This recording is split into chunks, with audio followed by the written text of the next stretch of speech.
ಏರ್ಪೋರ್ಟ್ನಿಂದ ಈ ಭಾರವಾದ ಲಗೇಜನ್ನು ಹಿಡ್ಕೊಂಡು ಬಂದಿದ್ದಕ್ಕೆ ನನಗಂತೂ ತುಂಬಾನೇ ಸುಸ್ತಾಗಿ ಹೋಯ್ತು. ಆಹಾ, ಎಷ್ಟೊಂದು ಸುಂದರವಾಗಿ ಕಾಣ್ತಿದೆ ಈ ವಾತಾವರಣ. ಎತ್ತ ನೋಡಿದತ್ತ ಕೋಗಿಲೆಗಳ ಇಂಪಾದ ಕೂಗು, ಅಲ್ಲಿ ನೋಡಿದ್ರೆ ಜುಳು ಜುಳು ಹರಿಯುವ ನೀರು. ಈ ಪ್ರಕೃತಿಯ ಸೌಂದರ್ಯದಲ್ಲಿ ನನ್ನನ್ನೇ ನಾ ಮರ್ತಂತೆ ಕಾಣಿಸ್ತದೆ. ಇನ್ನು ಸೂರ್ಯ ನಿನ್ನ ತಾಯಿಯನಿಗೂ, ಚಂದ್ರ ನಿನ್ನ ತಂದೆಯನಿಗೂ, ನನ್ನ ಮಮ್ಮಿ ಡ್ಯಾಡಿಯನಿಗೂ ಪೋಲೆ ಇವನು, ಪೋಲೆ ಇವನು.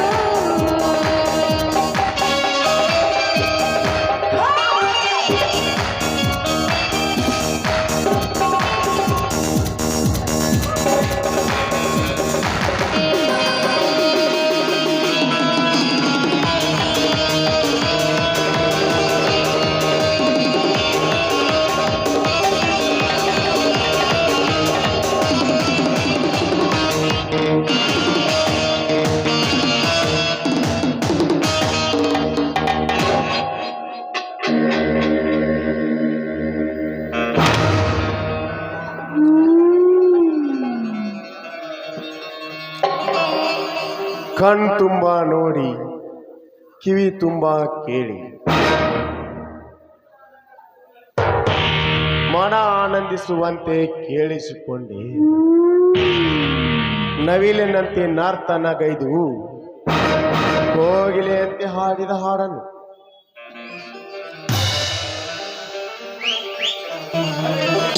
ಹರೆಯದ ಯೌವನ ತುಂಬಿ ತುಳುಕಾಡುತ್ತಿರುವ ಈ ಅಬಲೆ ಹೆಣ್ಣನ್ನು ದಕ್ಕಿಸಿಕೊಳ್ಳುವುದಕ್ಕೆ ಇದೊಂದು ಒಳ್ಳೆಯ ಸುಸಮಯ.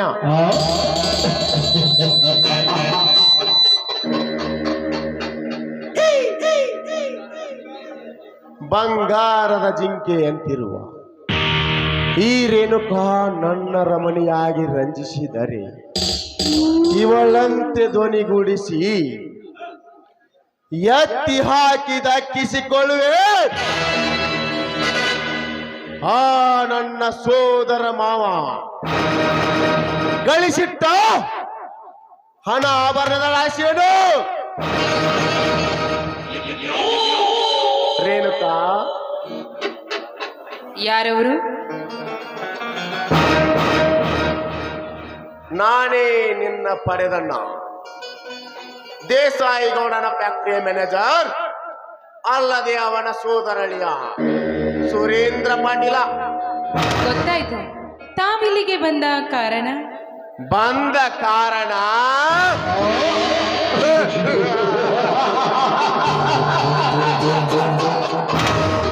18ರ ಹರೆಯದ ಬುದ್ಧಿಯನ್ನು ಹೊತ್ತು ಇಡೀ ಖಗೋಲವನ್ನೇ ಸೊತ್ತಿ ಸ್ವರಳಿಗೆ ಮಾಂಗಲ್ಯ ಕಟ್ಟಿ ಕೊಳ್ಳದೆ ತಿರುಗಾಡುತ್ತಿರುವ ನಿನ್ನ ಕೊರಳಿಗೆ ತಾಳಿ ಕಟ್ಟಲು ಬಂದಿರುವೆ. ಏಯ್, ಮುಚ್ಚ ಬಾಯ್ನ ಮೋದಿನ ಗಂಡ್ಸೆ.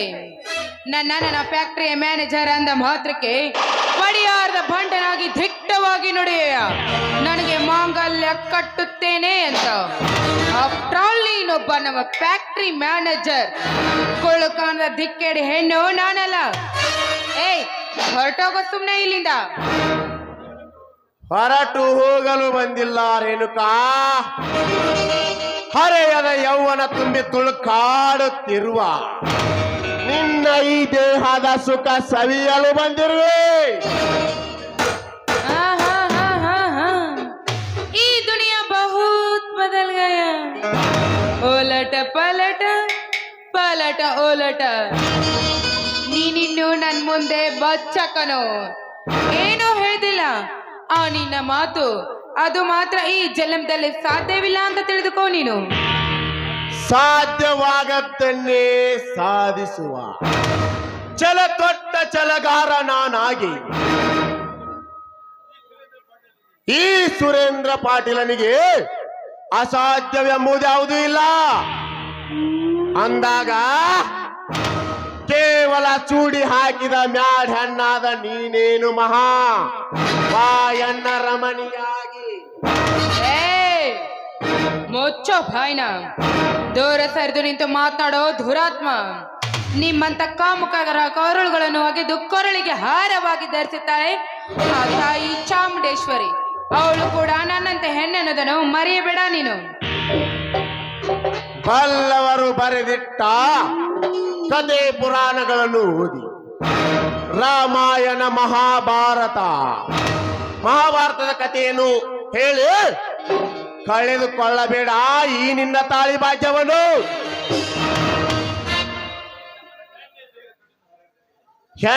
ಹೆಣ್ಣು ಈ ಜಗದು ಕಣ್ಣು ಎಂದು ನೀ ಹಾರಾಡಿದರೆ ಬಲಾತ್ಕಾರದಿಂದ ಮೂಡಿಸುವೆ ನಿನ್ನ ಹೊಟ್ಟೆಯಲ್ಲಿ ಪಾಟೀಲನ ಔಷಧ ಕುಡಿಯುವುದು. ಏ ಮುಚ್ಚೋ ಬಾಯ್ನ. ಭಾರತದ ನಾರಿಯರ ಬಾಳಿಗೆ ಕಾದ ಕಬ್ಬಿಣದ ಸಲಾಕೆಯಾಗಿ ಬೆಂಕಿಯ ಬರೆ ಎಳೆಯುವ ನೀನೊಬ್ಬ ಸಮಾಜದಲ್ಲಿ ಹೇಡಿ ಗಂಡಸ್ಕನು. ಹೇಡಿ ಗಂಡಸು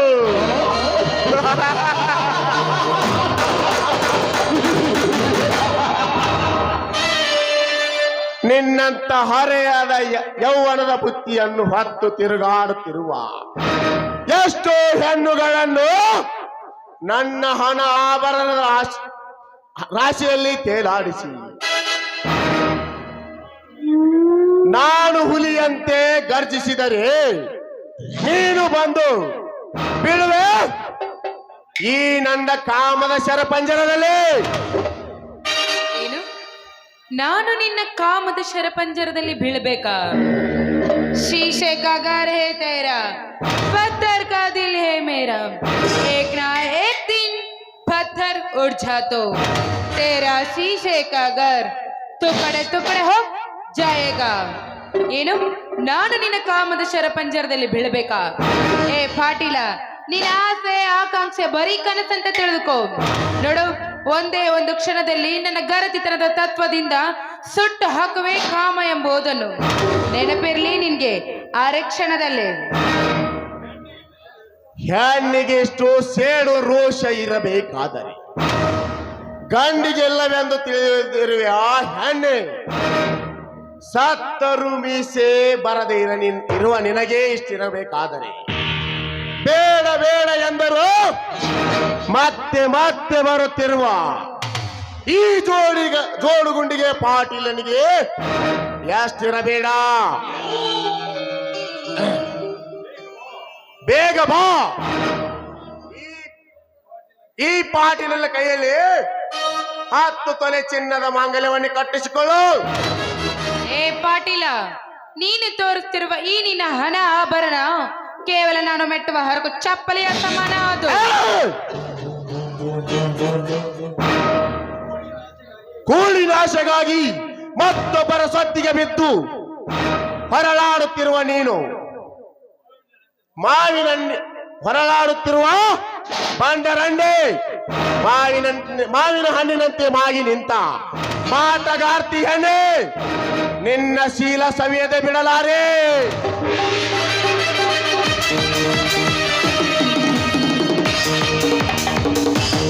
ನೋಡು, ನೀನೇನಾದ್ರೂ ಈ ಕೆಲಸಕ್ಕೆ ಕೈ ಹಾಕಲು ಮುಂದಾಗಿದ್ದೇ ನಿಜವಾದ್ರೆ ಈ ಸಮಾಜದ ಗರತೆಯರು ಎದ್ದು ಬಂದು ಬುದ್ಧಿ ಕಲಿಸ್ತಾರೆ. ನಿನ್ನ ಎದೆಗೆ ಒದ್ದು ಈ ಸಮಾಜದ ಗರತೆಯರು. ಗರತಿ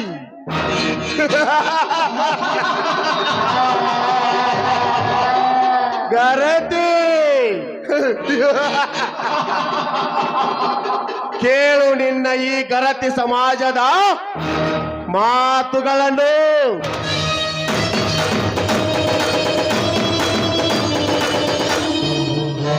ದೇವರಂತ ಗಂಡನಿದ್ದರು ಮೆಂಡನ ಸುಖಕ್ಕಾಗಿ ತನ್ನ ಗಂಡನನ್ನೇ ಕೊಲೆ ಮಾಡಿಸಿದ ಬಂಡರಣ್ಣೆಯರಷ್ಟಿಲ್ಲ ಈ ನಿನ್ನ ಹಾಳು ಸಮಾಜದಲ್ಲಿ.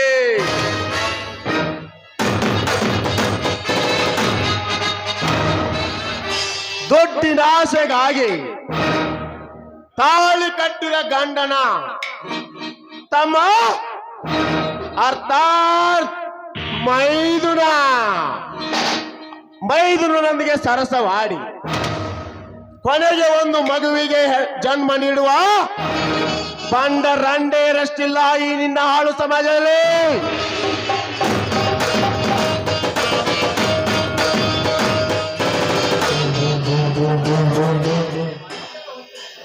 ಹಗಲು ಹೊತ್ತಿನಲ್ಲಿ ಅಣ್ಣ ತಂಗಿ ಎಂದು ನಟನೆ ಮಾಡಿ ಅದೇ ರಾತ್ರಿ ವೇಳೆಯಲ್ಲಿ ಅದೇ ಅಣ್ಣನೊಂದಿಗೆ ಸರಸವಾಡಿ ತನ್ನ ಚಪಲ ತೀರಿಸಿಕೊಳ್ಳುವ ಹಾದರಗಿತ್ತಿಗರಷ್ಟಿಲ್ಲ ಈ ನಿನ್ನ ಹಾಳು ಸಮಾಜದಲ್ಲಿ.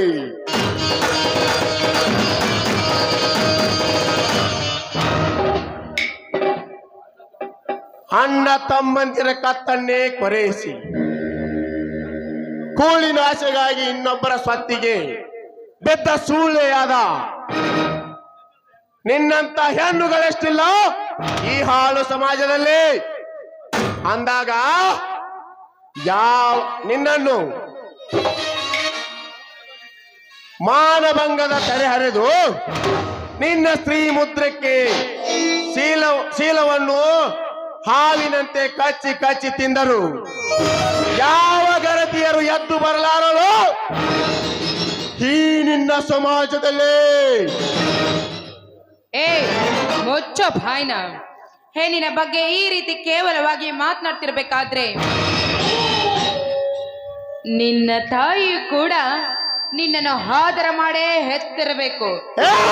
ಕೆಟ್ಟ ಸೂಳೆ,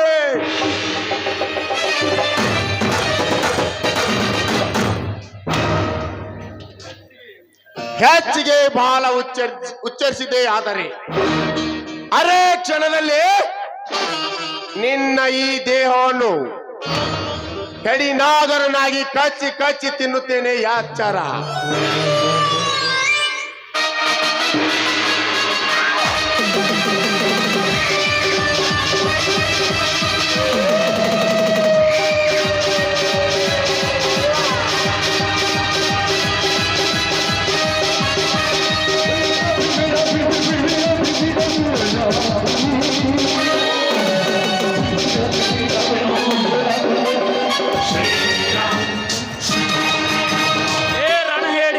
ಬಿಡುವ ಶ್ರೀಮಂತ ಕುಮಾರಿಯನ್ನು. ನನ್ನ ಪ್ರೇಮ ಸಮ್ಮಿಲನದಲ್ಲಿ ಆಚರಿಸಿ ಬರುತ್ತಿರುವ ನೀನ್ ಯಾವ ಬಣಬಿಕಾರೆ? ನಿಮ್ಮಂತ ಕಟುಕರ ಕಣ್ಣನ್ನು ಕೇಳಲು ಬಂದ ನಿನ್ನ ಪಾಲಿನ ಒಲೆ ಏ ಜಮದಗ್ನಿ ಎಂಬ ಇಲಿಯೇ, ಇಲಿ ಅಲ್ಲಲೇ ಆನೊಂದು ಹುಲಿ. ತುತ್ತು ಕೋಳಿನ ಆಸೆಗಾಗಿ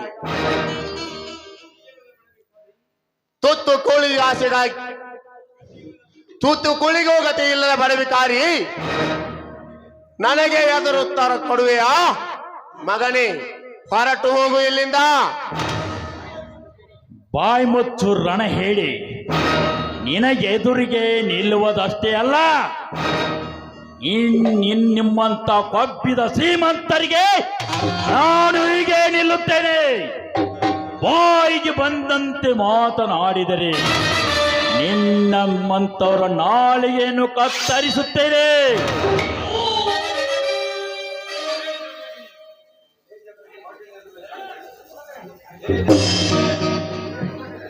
ಲೇ ಜಮದಗ್ನಿ, ನನ್ನ ಎದುರಾಗಿ ನಿಲ್ಲು ಅರ್ಥಲ್ಲ.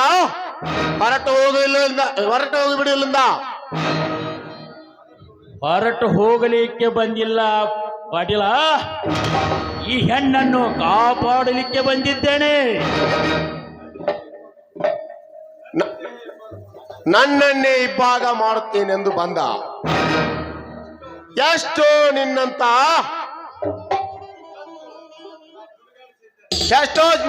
ಗಂಡಸುಗಳು ಸತ್ತು ಸುಡುಗಾಡುತ್ತಿ ಸೇರಿದ್ದಾರೆ. ಮಗನೇ, ನೀನೇನು ನನ್ನ ಇಬ್ಬಾಗ ಮಾಡುವುದು?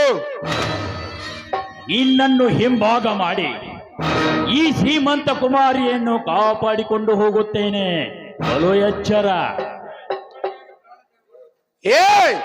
ಇವಳಿಗಾಗಿ ಪ್ರಾಣ ತ್ಯಾಗ ಮಾಡಲು ಇವಳೇನು ನಿನ್ನ ಮನೆ ಹೆಣ್ಣಲ್ಲ.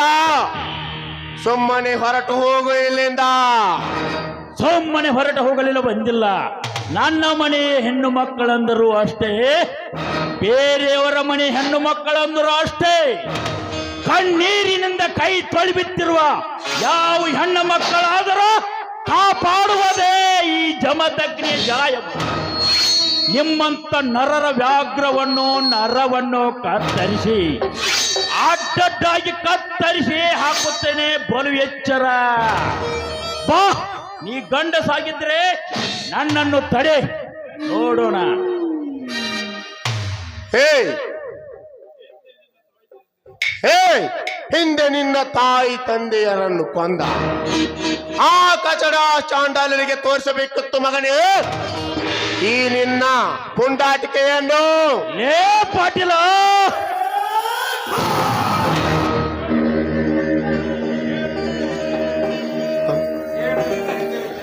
ಕೇಳು ನಿನ್ನ ಹಿಂದಿನ ಚರಿತ್ರೆಯ ಬಹಳ ಪುಟವನ್ನು. ನೀನ್ಯಾರೆಂಬುದನ್ನು ಮರೆತು ಮತ್ತು ನನ್ನೊಡನೆ ಸಡ್ಡು ಹೊಡೆದು ನಿಲ್ಲುವ ನೀನ್ಯಾವ ಬಡಬಿಕಾರಿಲೇ ಜಮದಗ್ನಿ? ಪಾಟೀಲ ಪಾಟೀಲ, ಮಲಗಿದ ಕಾಳಿಂಗ ಸರ್ಪವನ್ನು ಎಡೆ ತುಳಿದು ಎಬ್ಬಿಸಬಿಟ್ಟೆ ಆ ಕಚ್ಚಲು.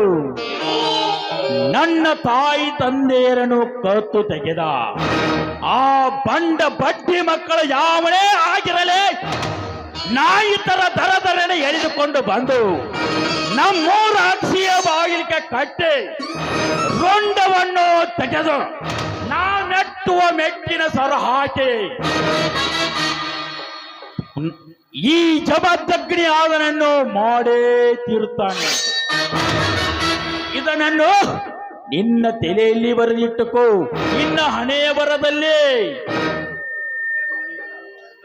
ಸೊತ್ತೇಳು ಹಳ್ಳಿಗಳ ಸರದಾರ ನೆನೆಸಿಕೊಂಡಿರುವ ನನ್ನ ಸೋದರ ಮಾವ ದೇಸಾಯಿ ಗೌಡನ ಬೆಂಬಲ ನನಗಿರುವಾಗ ನನಗ್ಯಾರ ಭಯವೂ ಇಲ್ಲ.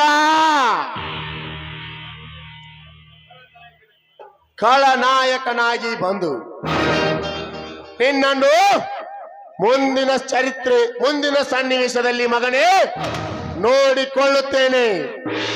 ಬರ್ತೀನಿ ಮಗನೇ, ಬರ್ತೇನೆ.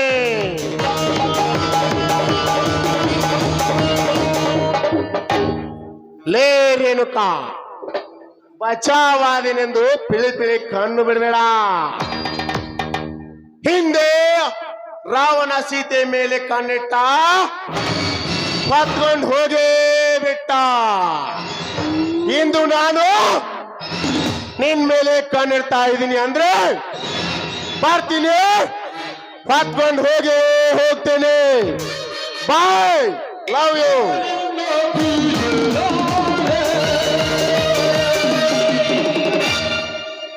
ಹೋಗಲೇ ಗೌಡ, ಹೋಗು. ಅದೇ ಗಂಧದ ಗುಡಿ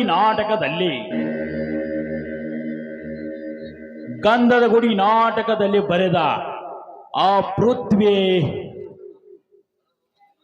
ಪರರೂಪದ ರಾಕ್ಷಸನಾಗಿ ನನ್ನನ್ನು ಚಂಡಾಡುತ್ತಾನೆ. ಅದನ್ನು ನೆನಪಿಟ್ಟುಕೋ. ನೋಡಿ, ಆ ಕಾಮಕನ ಕೈಯಿಂದ ನನ್ನನ್ನು ಪಾರು ಮಾಡಿದ್ದಕ್ಕೆ ನಿಮ್ಗೆ ತುಂಬಾ ಧನ್ಯವಾದಗಳು. ಓಹೋ, ಆ ಶ್ರೀಮಂತ ದೇಸಾಯಿ ಗೌಡನ ತಂಗಿ ರೇಣುಕಾ, ನಿನ್ನ ಮೇಲನೆ ನಿಮ್ಮ ಮಾವನ ಕಾಮದ ಕಣ್ಣು. ಇರಲಿ, ನಾನು ಬರ್ತೀನಿ. ಹಾ, ಸ್ವಲ್ಪ ನಿಂತ್ಕೊಳ್ಳಿ. ನೋಡಿ, ಈ ನಿಮ್ಮ ಧೈರ್ಯ ಸಾಹಸಕ್ಕೆ ಈ ನನ್ನ ಮನಸ್ಸು ನನ್ನನ್ನು ಬಿಟ್ಟು ನಿಮ್ಮನ್ನು ಸೇರಿದೆ. ಅಂದ್ರೆ ಈ ನನ್ನ ಮನಸ್ಸು ನಿಮ್ಮನ್ನು ತುಂಬಾನೇ ಮೆಚ್ಚಿಕೊಂಡಿದೆ. ಅಂದ್ರೆ ಆ ಶ್ರೀಮಂತ ಕುಮಾರಿ ದೇಸಾಯಿ ಗೌಡನ ತಂಗಿ, ನೀವು ಶ್ರೀಮಂತರು, ನಾವು ಬಡವರು. ನಮಗೂ ನಿಮಗೂ ಎಲ್ಲಿ ಹೊಂದಾಣಿಕೆ? ಇನ್ನೊಂದು ಮಾತು, ಆ ದೇಸಾಯಿ ಗೌಡ ನಿಮ್ಮನ್ನ ನನ್ನ ಆ ಜನ್ಮದ ವೈರಿ. ಹೀಗಾಗಿ ಹೊಂದಾಣಿಕೆಯಾಗುವುದು ಸಂಶಯ. ದಯವಿಟ್ಟು ಈ ರೀತಿ ಮಾತ್ರ ಮಾತನಾಡಬೇಡಿ. ನನ್ನನ್ನು ನಿಮ್ಮ ಸತ್ಯೆಯನ್ನಾಗಿ ಸ್ವೀಕರಿಸಿ ನಿಮಗೆ ಅಡೆ ಹಿಡಿದು ಬೇಡಿಕೊಳ್ಳುವೆ ನಾನು. ಎದ್ದೇಳು ರೇಣುಕಾ, ಎದ್ದೇಳು. ಈ ಕಾಡಸಿದ್ದೇಶ್ವರ ಸಮ್ಮುಖದಲ್ಲಿ ನಿನ್ನನ್ನು ನಾನು ಮನಸಾರೆ ಒಪ್ಪಿಕೊಂಡಿದ್ದೇನೆ ರೇಣುಕಾ, ಒಪ್ಪಿಕೊಂಡಿದ್ದೇನೆ. ಇದೇ ಸಂತೋಷದ ಸಮಯದಲ್ಲಿ ಏನಾದರೂ ಒಂದು ಹಾಡನ್ನು ಹಾಡಬಾರದೆ? ಆಯ್ತು, ನಿಮ್ ಇಷ್ಟಾಗಿ ಆಗ್ಲಿ. ಪ್ಯಾರ್ ಬಿ ತುಮ್ಸೆ ಕರೋಂಗಿ, ಶಾದಿ ಬಿ ತುಮ್ಸೆ ಕರೋಂಗಿ, ಪ್ಯಾರ್ ಬಿ ತುಮ್ಸೆ ಕರೋಂಗಿ, शादी भी तुमसे करूंगी, किस्मत में धोखा दिया तो कब्रिस्तान में इंतजार करूंगी. I love you री, I love you. I love you to you.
ಜಿಗಿದು ಹಾಡುವೆ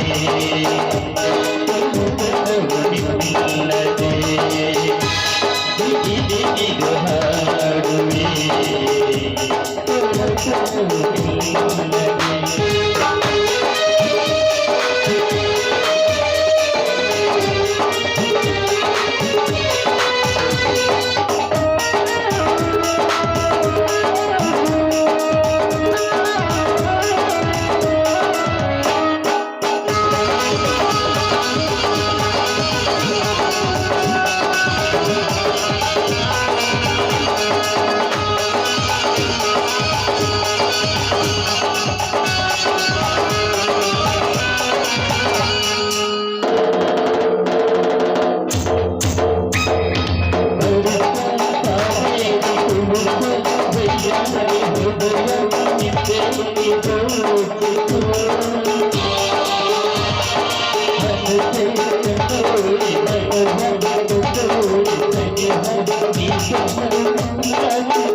ಬನ್ನಿ ಹೋಗೋಣ. ಬನ್ನಿ ಹೋಗೋಣ.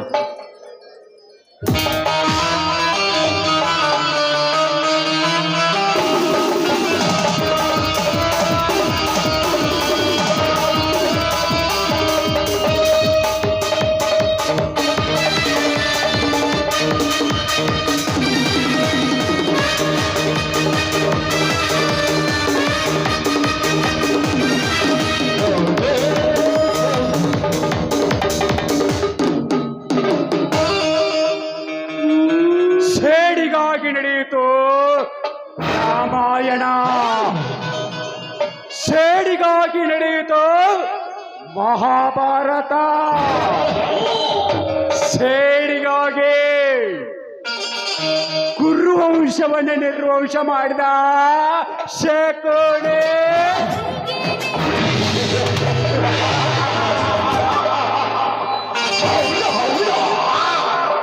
ನಿನ್ನ ವಂಶ ನಿರ್ವಂಶವಾಗಬೇಕಾದರೆ ನೋಡೇ ಶಕುನಿ,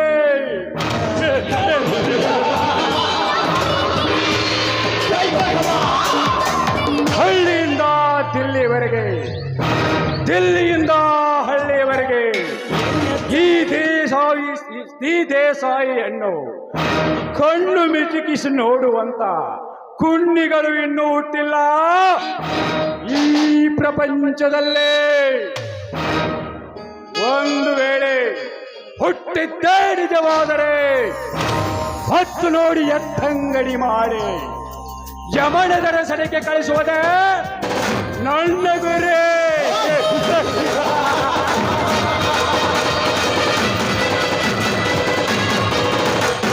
ಓ ಸತ್ಯವಂತ ಜಮದಗ್ನಿಗೆ ತ್ವಕ್ಕ ಪಾಠ ಕಲಿಸಬೇಕಾದರೆ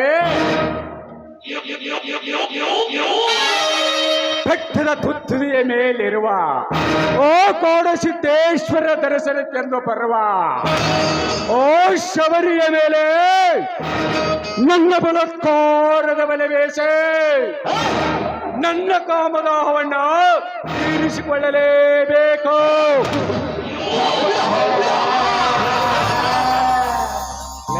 ಶಬರೇ, ನಿನಗೋಸ್ಕರ ಈ ಊರಿನಲ್ಲಿಷ್ಟೇ ಅಲ್ಲ ಈ ನಾಡಿನಲ್ಲೇ ರಕ್ತದ ಹೊಳೆ ಹರಿದರು ಸರಿ. ನಿನ್ನ ಶೀಲ ಹರಣ ಮಾಡಿ ನನ್ನ ಕಾಮದಾಸೆಯನ್ನು ಈಡೇರಿಸಿಕೊಳ್ಳದಿದ್ದರೆ ನಾನು ದೇಸಾಯಿ ಗೌಡನೇ ಅಲ್ಲ, ಇವನು ಮಹಾಭಾರತದ ಧರ್ಮರಾಜ ಅಲ್ಲ, ಇವನು ಮಹಾಭಾರತದ ಸುಯೋಧನ ದುರ್ಯೋಧನ.